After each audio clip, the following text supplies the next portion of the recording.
What is going on, you guys? My name is Rayge, and we are back today to talk about the most insane value characters right now that you should be building for 2024 if you haven't already. Whether or not you're a new player, beginning in the game, as well as experiencing the mid game, entering early end game, or even a veteran like myself, these are characters that actually add immediate impact to your account roster, elevating you to higher levels. But as well, we're thinking about the long term here in terms of these characters staying in the meta, and they're gonna have good staying value. So I went through and analyzed some of the best in the game right now that we can look into, and these are the ones that we'll be talking about. So first and foremost, guys, keep in mind I am a free-to-play player, so obviously with my methodology and background, I'm always thinking about the best bang for buck. In that sense, every gold spent into a character needs to, make sense, but as well needs to have that long-term value. So for me, I looked at all the characters that can give you the most immediate impact in multiple game modes, so that way you're going to be maximizing the value upon each investment. There's going to need to be long-term value, so that way even if the meta changes, you're going to be upgrading some of these characters with confidence, hopefully all the way to the very highest levels right now, which is level 95 in gear tier 18. Having said that, there's obviously going to be exceptions if you don't care about certain game modes. We also will focus on non-legendary characters, as I do believe I want you to be able to access these characters, farm them from the get-go if you have access to the mid or end game. But as well, we don't want to rely on luck like RNG through the orbs to get some of these characters, or the legendary horsemen that we have not received notifications on how these events going forward will be produced. And as well, guys, I want to stress that these characters should be the ones that you're trying to unlock as soon as possible, because the sooner you do, the earlier you're going to take advantage of the benefit to your account, and then it does snowball in that sense, right? Especially given my experience of progressing through the lowest raid levels to the highest now, going through the competitive war and crucible settings. I can see immediately which characters are used the most and provide that perspective, as well as being a top 10, top 15 arena competitor right now. So these characters will change your account, which is why I think they should be focused regardless of what your focus is in the game mode. And so let's get right into it. And by the way, this is in no particular order. It's just the way I was going through and making this presentation for you guys. We'll start things off with Kang the Conqueror. Amazing value in all game modes, guys. You can use this character even in raids up to incursion 1.5. That was when I was able to utilize him to push all the way to 1.6. However, that's when Pegasus also came out and they took over. But he's a great slotting character if you don't have Pegasus built up as a 5th final team member. Excellent value in arena, especially if you're earlier on and you're not seeing the Secret Defenders meta mixed in with Super Skrull and Apocalypse. He can definitely shred that apart, and as well as having immense value being a top tier team in Cosmic Crucible with his Masters of Evil. Having also a Dark Dimension lock character, guys. He's a character that you're going to be wanting to bring in with Val in Dark Dimension just because of their synergies, but as well as the amount of damage he can do and the barrier clear that he has in all of his abilities, his passive attacks. The best thing is, he's a farmable character in the game. Incursion Chapter 2. If we were to rank all the best characters in the game, Kang is arguably number 3 or the number 4 top toon in the game. So, he's there for a reason. He brings insane damage, his turn meter rewind, the barrier clear, an amazing plug-and-play character, and you can use him outside of the intended game modes, which is amazing, and that's what we always want to be going for. And also, if you guys just need some, cherry on top, he is a legendary unlock required team for Nova. If you guys are interested in locking Nova as a great plug-and-play character, his Masters of Evil team and himself can assist in doing so. But Kang the Conqueror, easily one of the best characters in the game, and thankfully both him and his red stars are available to be farmed. Next up, we got one of the original characters that have come to the game, being Kestrel, and similar to Kang, value in all game modes. She and her current Pegasus team right now is the current meta for the tech raids. All current raids, including up to incursions 2.2 and 2.3 forward.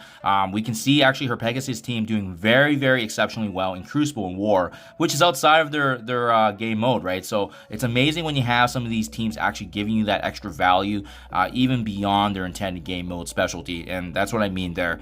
They're a really strong, powerful team with their synergies, and also a Dark Dimension lock character, especially with her having a mix of that tech and skill gear.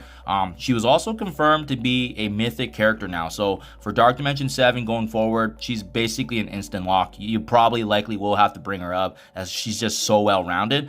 And what they've done in 2023 is they've added her as a reward for Dark Dimension 1, so she is 100% completely farmable now thanks to that, and as well available through milestone orbs if you want to take the chance with RNG. But keep in mind, you just need to wrap up Dark Dimension 1 and you'll get all the shards for her as well. Balanced damage, self-sustaining, and she's also the key and engine of the Pegasus team, as well as being plug and play. Highly recommend, guys. These strike characters that they bring into the game are always some of the best. And as well, if that's not good enough for you, she's also one of the required big Apocalypse upgrade requirements, meaning that you need to bring her to level 90 and gear tier 17, regardless of which pathway you take in the game. She's going to be required for the big Apocalypse upgrade. So for that reason, there's value all across the board, and she checks off every box here. Just an amazing plug and play character, guys. Next, we got Gambit. Now, you know, his value just skyrocketed the moment that the Extreme X-Men team was confirmed, but as well, with his respective team being essentially the meta now for all mutant nodes for up to the current incursion rates, it's an absolute essential to have him. But what's really cool is that he's a recently newer character. If you recall, he was part of the Legendary Horseman team with Rogue and part of that Unlimited X-Men team, but with this rework, now he has more value even on top of before. So makes him a stronger Crucible character to be using with Unlimited X-Men, but you can have some synergies there as well with Extreme, such as including Nightcrawler. Now they're a pretty notable war team, having that synergy with the rest of the Extreme X-Men team. Dark Dimension Lock character, in my honest opinion, now with him being mutant and global, we're going to need those passive attacks, but it's also really easy to obtain them, especially with the Crucible store access. Super easy character to obtain, and you're going to get immense value. Earlier on, if you unlock him, he's just going to be doing so much damage, especially if you slot him as a raider. He's going to be critting and doing lots of passive attacks. And that's what we're going to be talking about here, right? He has balanced damage. He has a crowd control with a 0 energy cost ability block. He pings basically his attacks on the lowest HP enemies every enemy turn. That is absolutely huge. So you're doing damage just by having him on your team, and he makes the other X-Men on his team even better. Very similar though to Kestrel, guys. Also one of those 23 characters needed for the big Apocalypse requirement upgrade, which means eventually you'll likely need him at level 90 in gear tier 17. Even better is the fact that he's already such a good character, and with his revision and upgrade here with the Extreme X-Men team, it just solidified his placement in the game even more. Next up, we have another strike character here being Spider Weaver, and just like Kestrel, a very powerful character. Not providing value in all game modes, but there's many game modes. The big one that's vetoed here is Rayge, just because for the Mystic teams, you know, Rayge is basically dominated by Bifrost, right? But she is one of the best characters that you can utilize with Tangle Web for the Cosmic Crucible meta right now. They're a strong war team that can take down many teams, especially when being a 3-character team, they can slot in and have different crafted synergies. Also being a very strong Dark Dimension option. You know, the Mystic gear is a bit costly on her, but she has this natural unique charge mechanic in the game for team support, where when they are live, they can essentially protect the team as those attacks will miss with the decreased accuracy. So it's really awesome to have that mechanic. It's different, and it's something that can't be stopped by blind, right? So it's really awesome to see that. Farmable in game as well. Incursion Chapter 3, by adding her and the Red Stars, it just makes it even easier for folks to get access to such a powerful original strike character here.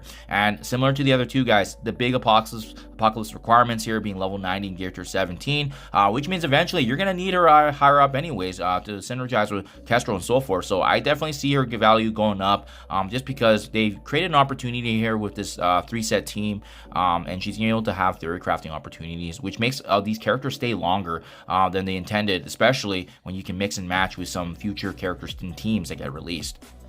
And guys, last but not least, you may be able to guess this, but Val is hands down one of the best characters in the game as well. Again, these characters I've selected are many of them are the original strike characters because of just how good they really are, but as well, each of them having a unique kind of mechanic in the game. So Val, similar to the other strike characters, in many game modes are going to be able to benefit. The thing that really drives Val here is she is the current meta right now with the Bifrost team for all the Mystic nodes. So by building Val, you're going to be able to essentially future-proof how the Mystic nodes are going to be for the highest level of raids. I don't see this changing anytime soon. They still need to address what's going to be happening with bio and skill.